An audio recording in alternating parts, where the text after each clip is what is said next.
On behalf of Synpromics, David Venables, Chief Executive Officer, and actually a really great segue from 4D, who's optimizing the vector capsid, to Synpromics, who's trying to optimize the promoters.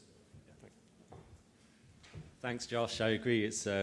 David's done a great introduction talking about the need to really focus, and great strides the industry has made in focusing on the delivery of DNA into the cell. And our proposition is once the DNA has been delivered, then it's as important to have control over that delivered DNA as it was having control over how it's being delivered. And our sense in the industry was there was a big gap. People were reliant on viral or endogenous promoters to give certain level of control and specificity, but really that was a bit like launching a piece of DNA into cell and losing control. And we saw an opportunity to do something very different. And that's to use synthetic biology engineering means and methods to design promoters with a specific design attribute or specific purpose in mind. And what that allows us to do is to, sorry, no pointer. I was worried I was going to shine the laser in your eye then, so I used my finger. So it allows us to really think of what design features are necessary to provide appropriate control over gene function once it's in vivo. And so one of the earliest and most obvious examples is said, well, a capsid gets you to a certain level of specificity, but let's double down on that specificity by making sure the promoter is only active in the cell type of choice, and that might be by tissue, or it may even be a particular neuronal cell within the brain, within a subpopulation of cells. It's also about controlling inducible expression. I'll come back to that shortly, but many other attributes like stability of multigene cassettes, notoriously unstable because people are using the same promoter repeatedly. Packaging capacity of AAV, we can address that by creating small promoters, and various other temporal regulation or disease-specific attributes that we can design in. And underpinning all of this, the fact that these promoters are totally synthetic, they don't exist in nature, then the patentability of them represents another huge advantage.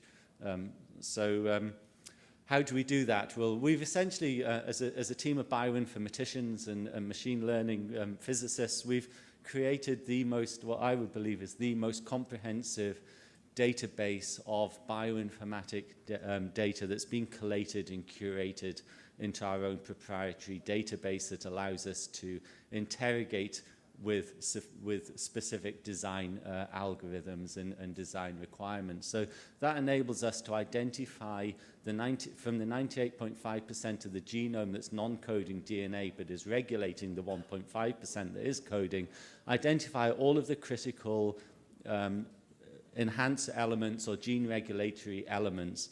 We categorize and sort and rank those by priority, and from those that we deem to be most important, we then create hugely complex libraries of promoters. This can be by random methods leading into millions of candidates, or through application of some of our rational design rules. So having created that library, we can then DNA code every unique element within that library and do an in vitro or in vivo screen for activity and use NGS to deconvolute that information, which then feeds back into our machine learning algorithm. So it's a design, build, test, learn algorithm that we've developed, and all the supporting molecular and cellular biology that's required around that. So what does that then translate into some of the data that we generate? So this is just an example on the left-hand side when we go through that iteration. On the first time, the two bars, the red bar on the right-hand side is CBA, so a very powerful promoter that's often used, often too large in a gene therapy context, but used in bioprocessing. And the second bar from the left, from the right, and that is CMV, which is very commonly used. And then you see a cluster of just 3 elements in the middle there, which show individual activity of at or around CMV. So when in our second cycle of analysis, we then build and design and optimize those criteria, we're able to take those elements and take complex promoters based around those elements to expression levels well in excess of CMV and in excess of CBA, whilst retaining tissue specificity. And we've done this now repeatedly in muscle, liver, cells of the eye, lung, keratinocytes, a whole variety of different targets. And the critical thing is that all of these promoters that we design in the examples shown here, the size of those is in the range of about 200 to 400 base pairs, so significantly smaller in size than the currently used promoters. And this is just one more data slide as an example showing comparative analysis of our liver-directed synthetic promoters. So LP1 is in the clinic at the moment in hemophilia studies.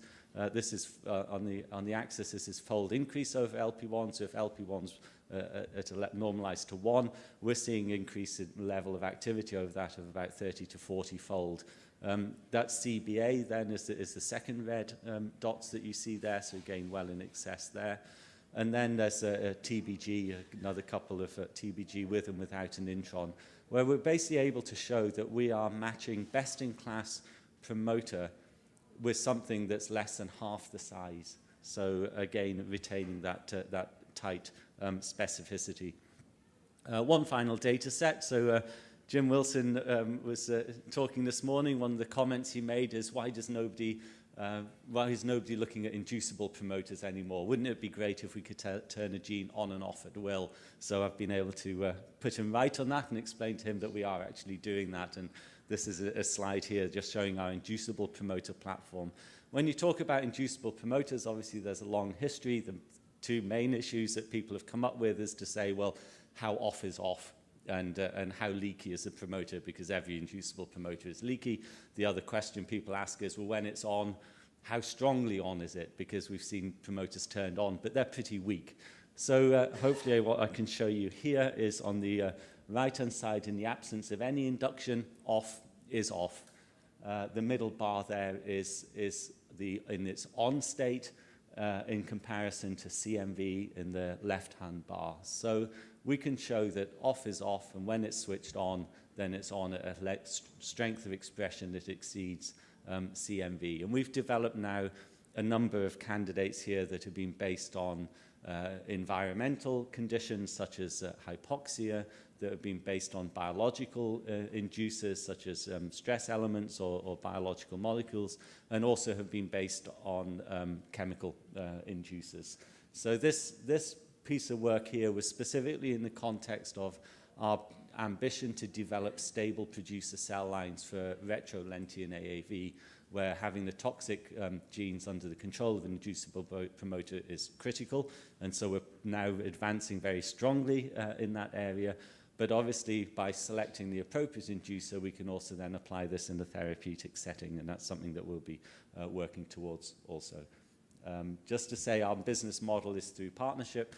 We're a platform provider. We license out our technology, and we've had a very successful run over the last couple of years of signing up some great partners that we're enabling our technology through the collaborations there.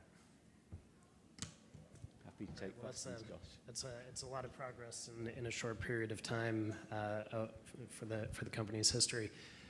Maybe you can talk a little bit more about strategy and being a provider to other gene therapy companies as opposed to developing your own products. Yeah, no, it's a good point. It's a question we often get asked. We've actually just completed a fundraise that we announced last week and raised an additional, depending on exchange rates, between $6.5 and $7 million. Don't know what it is today.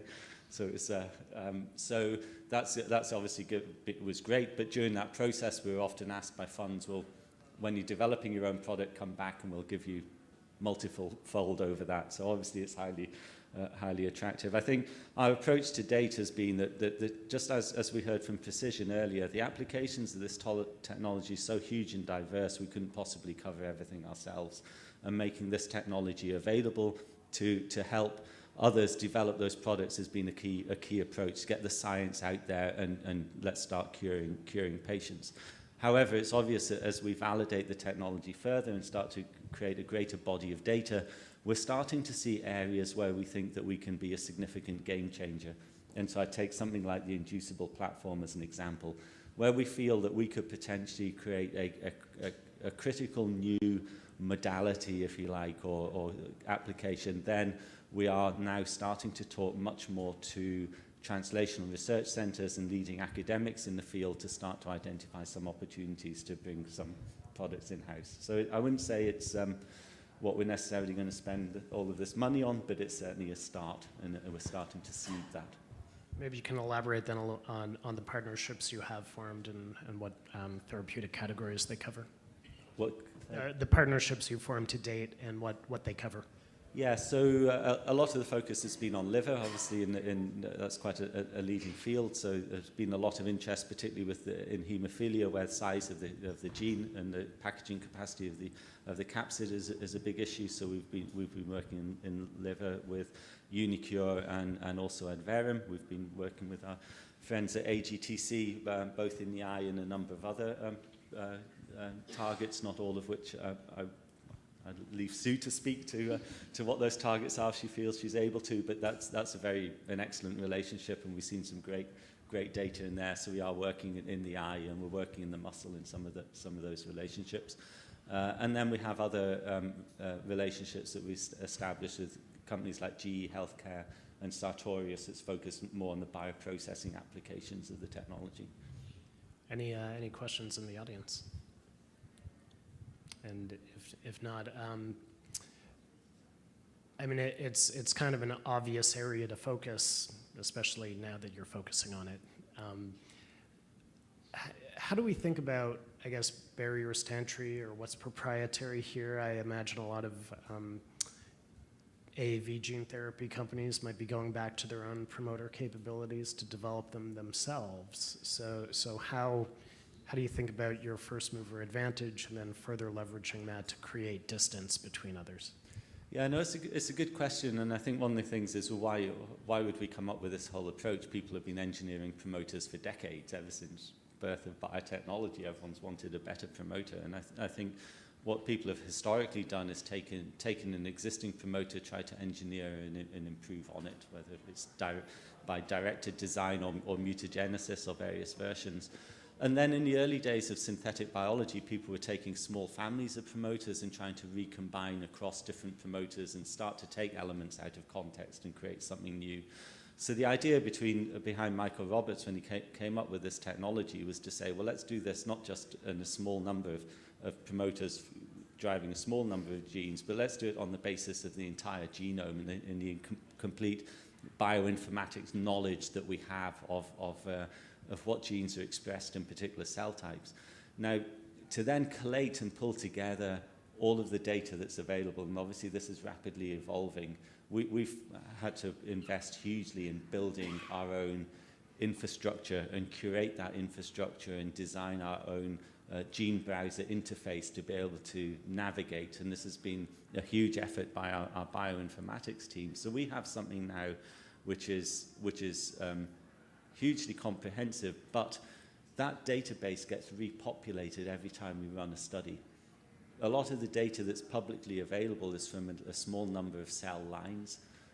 As we increasingly create our own in vivo data, we have a proprietary knowledge and proprietary data set that nobody else has access to. So you could say it's an arms race, and we're leading the arms race, and we'll continue to push it out there and make sure we're ahead of the game. But anybody trying to now catch up with where we've got to, I think, has got quite a task ahead of them. Any last questions? And if not, I think we're going to break for lunch, which is upstairs, I believe. Okay. Thanks, David.